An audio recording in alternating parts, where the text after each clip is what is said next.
जय जोहार, हमारे छत्तीसगढ़ देख रहे हैं आप। मैं हूं आशीष त्रिपाठी आपके साथ। और अंबिकापुर में कार के एसी में ब्लास्ट होने की वजह से कार में भीषण आग लगने की जानकारी मिल रही है। दरअसल कार का एसी फटने की वजह से आग लग गई थी और कार में सवार महिलाओं ने कार से कूदकर किसी तरह से अपनी जान बचाई। आग लगने से कार पूरी तरह से जलकर राख हो गई। दरअसल एमजी रोड स्थित साई मंदिर गली के पास यह हादसा हुआ और कार का एसी ब्लास्ट होने की वजह से हादसा हुआ बताया जा रहा है। महिलाओं ने कूदकर किसी तरह से अपनी जान बचाई और आग लगने की इस घटना के बाद कुछ देर के लिए यातायात जरूर बाधित हो गया इस रोड पर। आपको बता दें कि अंबिकापुर से पूरा मामला सामने आया, भीषण आग लगने का, और कार में भीषण आग लगी थी। अंबिकापुर से ये तस्वीरें सामने आई और कैसे ब्लास्ट हुआ एसी में ये अभी तक स्पष्ट नहीं हो पाया। हालांकि गनीमत ये रही कि किसी तरह की कोई जनहानि यहाँ नहीं हुई, किसी को कोई चोट नहीं आई, ये एक राहत की बात कही जा रही है। फिलहाल आपको बता दें कि इस हादसे में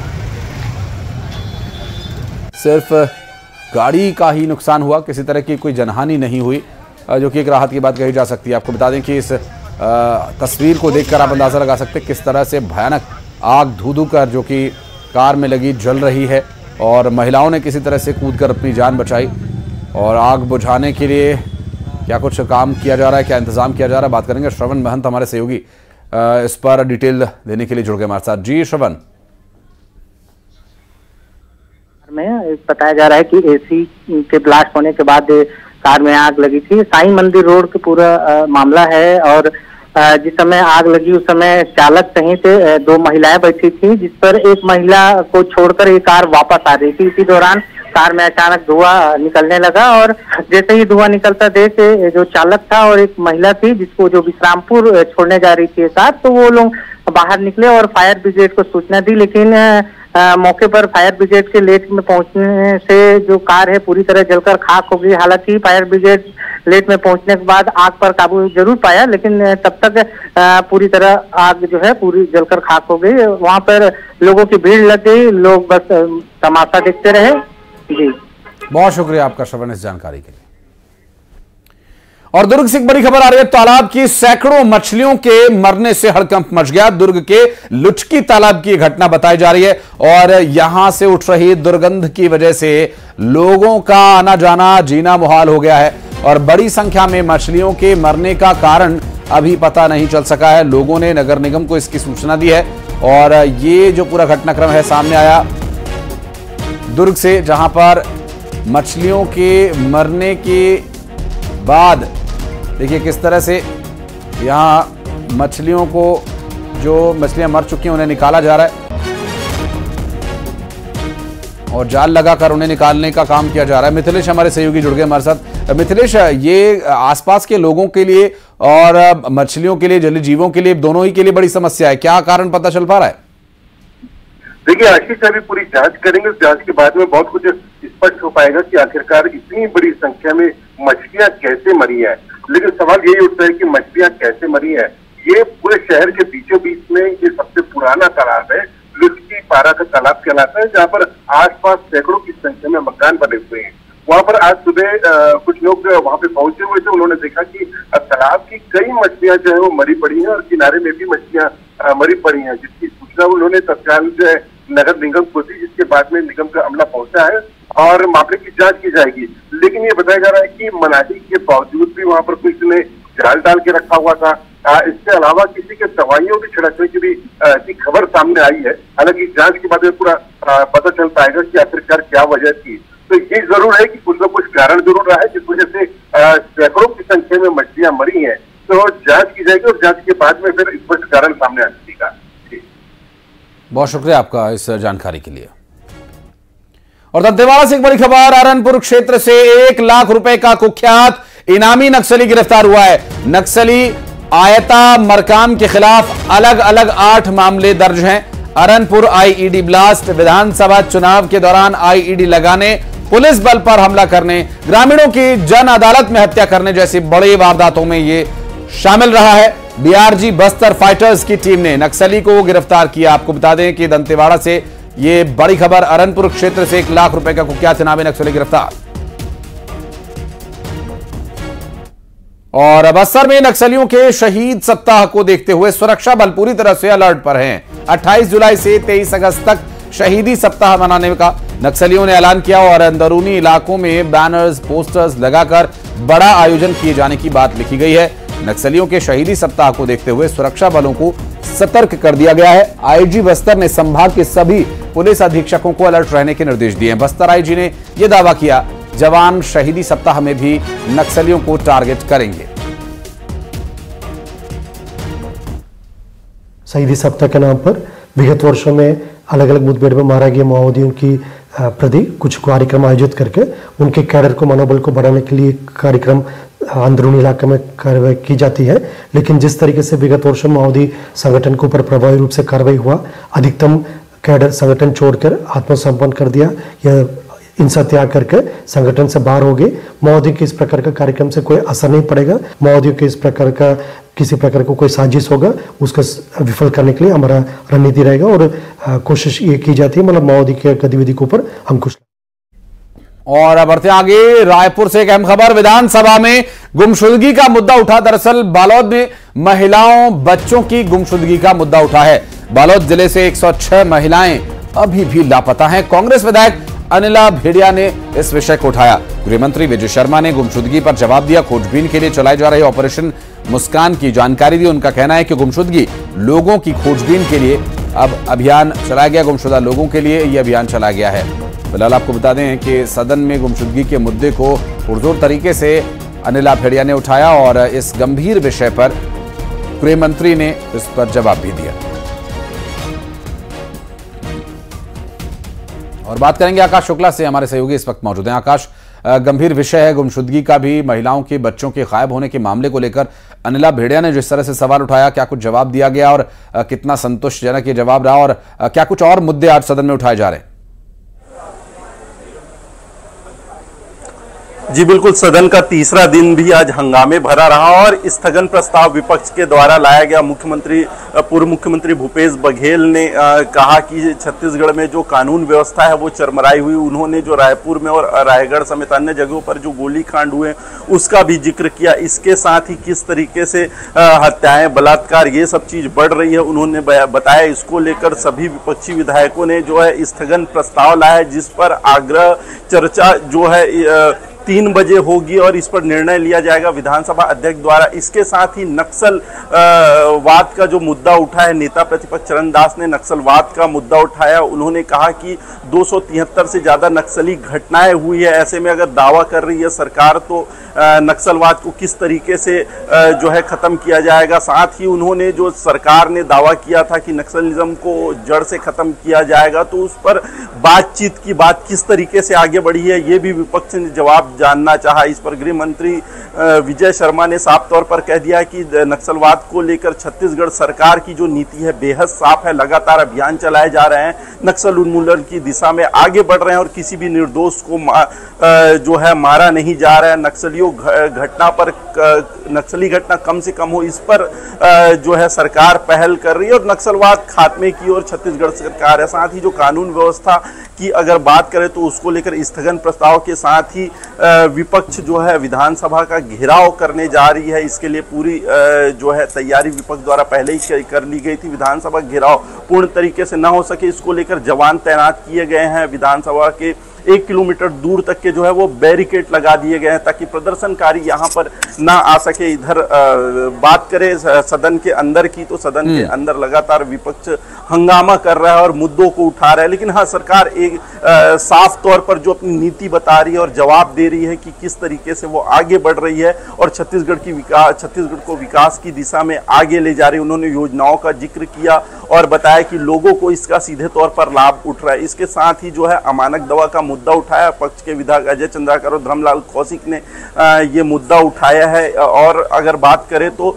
चना जो में अनियमितता, राशन कार्ड के माध्यम से जो चना वितरण किया जाता है और राशन वितरण किया जाता है उसमें अनियमितता को लेकर ध्यान आकर्षित करवाया है। आकाश, बहुत शुक्रिया आपका इस पूरे मामले पर जानकारी देने के लिए। और आज छत्तीसगढ़ में जो घेराव प्रदर्शन चल रहा है उसकी बात करेंगे, जहां छत्तीसगढ़ में कांग्रेस विधानसभा का घेराव करने की तैयारी में बलौदाबाजार हिंसा और कानून व्यवस्था को लेकर यह प्रदर्शन किए जाने की तैयारी की जा रही है, जिसमें कांग्रेस के प्रदेश प्रभारी सचिन पायलट भी शामिल होंगे। घेराव के लिए हर ब्लॉक के कार्यकर्ता यहां आएंगे। विधानसभा इलाके के स्कूल्स बंद हैं। कांग्रेस के प्रदर्शन को देखते हुए कई सड़कों पर आवाजाही बंद है, तो कई जगहों पर रूट डायवर्ट किया गया है।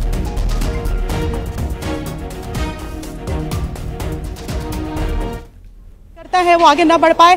3 लेयर पे बैरिकेडिंग की बड़ी संख्या में पुलिस के जवान जो है वो तैनात किए गए हैं। उन्हें इंस्ट्रक्शंस दिए गए हैं कि किसी भी तरीके से जो कार्यकर्ता है वो आगे ना बढ़ पाए। 3 लेयर पे बैरिकेडिंग की गई है। पहले जो है आप देख सकते हैं कि किस तरीके से जो सिल्वर सीट है उसकी दीवार खड़ी की गई है। उसके बाद में बांस की दो दीवारें खड़ी की गई है। उसके बाद में जो बैरिकेड्स हैं वो लगाए गए हैं, जो छोटे छोटे जो बैरिकेड्स हैं वो लगाए गए हैं। और उसके पहले अगर मैं अपने दिखाना चाहूंगी, मेरे कैमरा पर्सन से कहूंगी कि ये जो दीवारें खड़ी की गई सिल्वर सीट की, उस थोड़ी दूर पे अगर हम बात करें तो आधे थोड़े कदम पे अगर कहें तो 200 या 300 मीटर की दूरी पर फिर से एक दीवार खड़ी की गई है। यानी कि मुश्किल ये जरूर है कि कांग्रेस के जो लोग जो मंडी गेट से शुरू करेंगे प्रोटेस्ट वो इस तरफ पहुंच पाए, लेकिन जो पीसीसी अध्यक्ष दीपक बैज का कहना है कि 25,000 लोग कम से कम इस प्रोटेस्ट में शामिल होंगे। और चारों तरफ से अगर हम बात करें तो कार्यकर्ता पहुंचेंगे विधानसभा के घेराव को लेकर। मेरे पीछे आप यहाँ पर देख सकते हैं, यहाँ से विधानसभा जाने का जो रास्ता है वो ये है और आसपास के तमाम जो स्कूल है वो बंद कर दिए गए हैं। यहाँ पर एक सिल्वर सीट जो है उससे दीवार खड़ी की गई है। इसी तरीके से अलग अलग जगह पे शहर के चारों तरफ जो है वो बैरिकेडिंग की गई है। बड़ी संख्या में पुलिस के जवान तैनात किए गए हैं। रात को यहाँ पर मंच बनाने को लेकर पुलिस और प्रशासन, जो कांग्रेस के कार्यकर्ता पदाधिकारी है और प्रशासन के बीच में तनाव की स्थिति भी हो गई थी। और दीपक बैज का आरोप है, जो पीसीसी अध्यक्ष है, कि रोका जा रहा है और इस प्रोटेस्ट से बीजेपी घबरा गई है। सामने निकाय चुनाव है, जाहिर तौर पर केवल विधानसभा घेराव कांग्रेस नहीं करना चाहती, बल्कि इसके जरिए एक मजबूत विपक्ष के तौर पर शक्ति प्रदर्शन भी करना चाहती है, जिसके फायदे वो ये मान करके चल रही है कि आने वाले समय में मिलेंगे। बहरहाल फायदे क्या होंगे ये तो देखने वाली बात होगी, लेकिन विपक्ष में आने के बाद कांग्रेस का ये एक बड़ा प्रोटेस्ट है, जिसमें कांग्रेस के प्रदेश प्रभारी सचिन पायलट, एआईसीसी के मेंबर्स विजय जहांगीर, चंदन यादव के साथ ही तमाम जो विधायक है, पूर्व मंत्री हैं, पूर्व सांसद है और बूथ से लेकर जिले तक के जो कार्यकर्ता है वो शामिल होंगे। कैमरा पर्सन इमरान के साथ ममता लांजेवार, न्यूज 18 छत्तीसगढ़, रायपुर। पार्टी का बड़ा प्रदर्शन और देखिए 3 लेयर सिक्योरिटी का इंतजाम भी यहां पर किया गया। हमारी सहयोगी ममता लांजेवार जो लगातार इसकी रिपोर्ट भेज रही थी, उनके पास चलेंगे, उनसे जानेंगे कि अभी क्या ताजा हालात क्या है, स्थिति क्या है। जी ममता।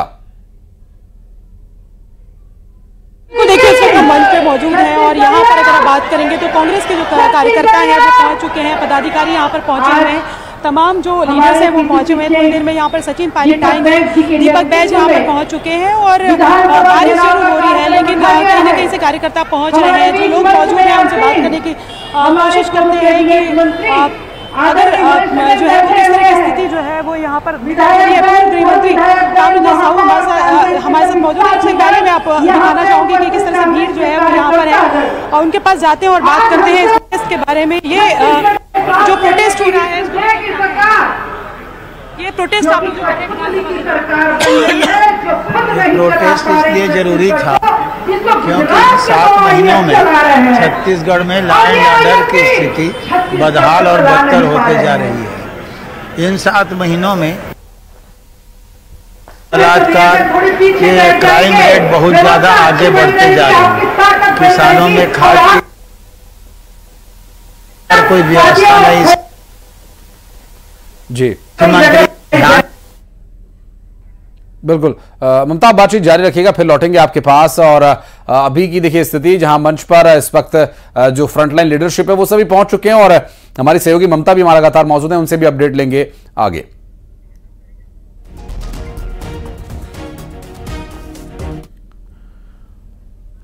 और धमतरी से खबर, जहां कलार तराई गांव के स्कूल में बरसात का पानी भर गया। स्कूल के पानी भरने की वजह से स्कूल की छुट्टी करनी पड़ी। इस बीच अभिभावकों और छात्रों ने जमकर हंगामा किया। लगातार हो रही बारिश की वजह से बच्चों की पढ़ाई पर इसका बुरा असर पड़ रहा है।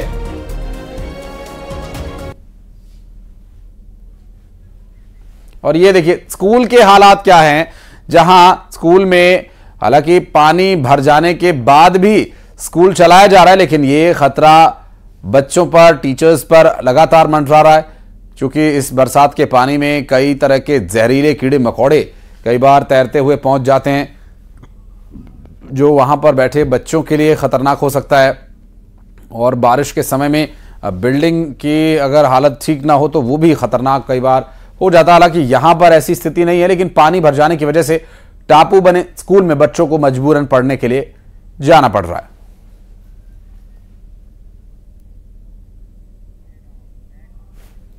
और दुर्ग में शिवनाथ नदी में एक बार फिर 5000 क्यूसेक पानी छोड़ा गया।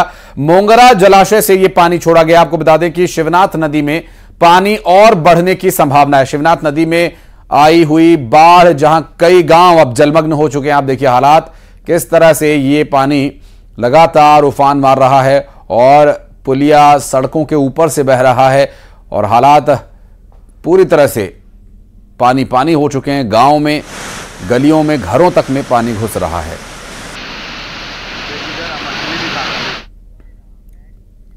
और बलौदाबाजार जिले में भी लगातार बारिश का दौर जारी है। बारिश के बाद कई जगह पर पानी भर गया। वहीं नगर पंचायत कसडोल की गलियों और मेन रोड पर जो पानी भरा, जिसमें गिधौरी नेशनल हाईवे पर भी पानी लग जाने की वजह से समस्या का सामना करना पड़ा और गाड़ियों को आने जाने में काफी परेशानी हो रही है।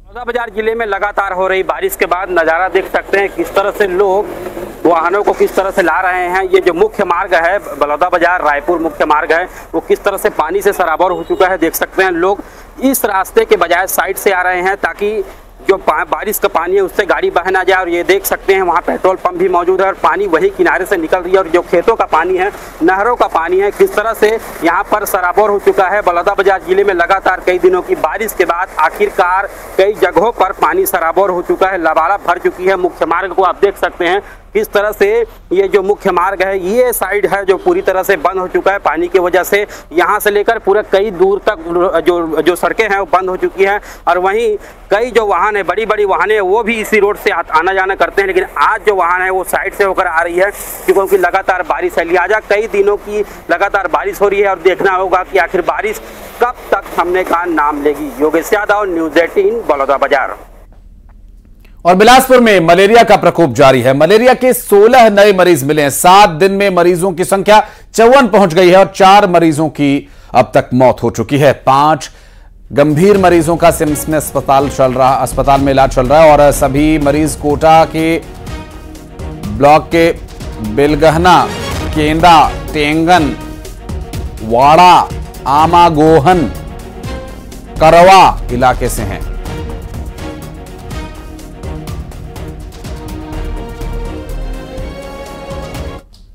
और खबर मुंगेली से, जहां अचानक मार टाइगर रिजर्व में मलेरिया फैल गया है। जांच के लिए स्वास्थ्य विभाग की टीम यहां पहुंची है। बैगा आदिवासियों के घर घर जाकर जांच की जा रही है। गांवों में जीवन रक्षक दवाइयां बांटी जा रही हैं।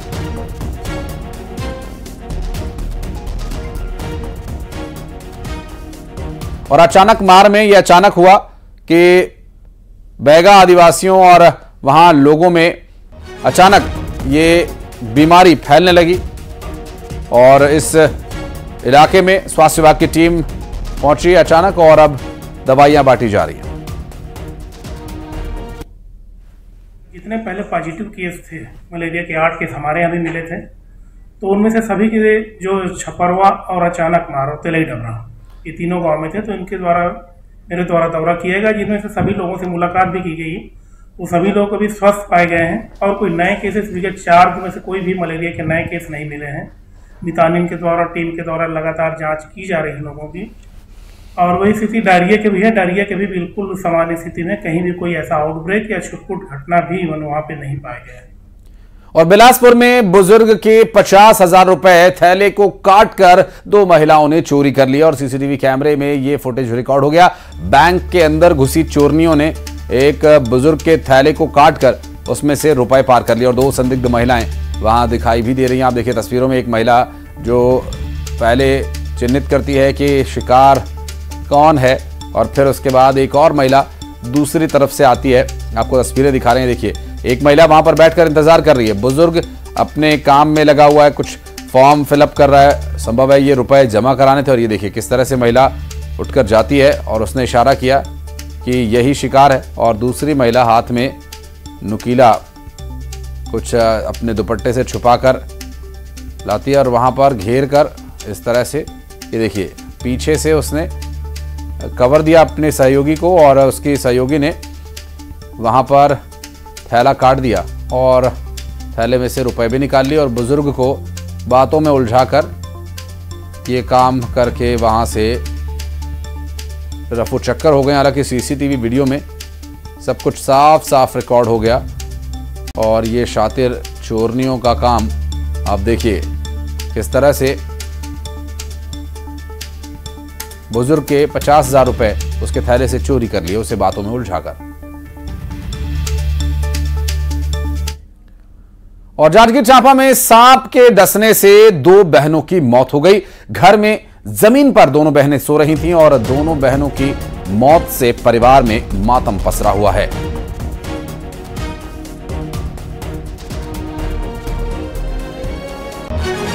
और आपको जो तस्वीरें दिखाई दे रही हैं, दरअसल ये उसी मामले से जुड़ी जहां जमीन पर सो रही 2 बहनों को सांप ने डस लिया और उनकी मौत हो गई। और कोरबा में ट्रक और बस में भिड़ंत हो गई। दरअसल कई यात्रियों को यहां चोट आई है। घायल यात्रियों को स्वास्थ्य केंद्र पहुंचाया गया। औरंगाबाद बोधगया से रायपुर जा रही थी ये बस और मुरगा चौकी क्षेत्र के केंदई के पास ये हादसा हुआ बताया जा रहा है। बोधगया से रायपुर जा रही थी बस और कोरबा में ये हादसा हुआ। कई यात्रियों को चोट आई है और एक ट्रक और एक बस की टक्कर हुई है।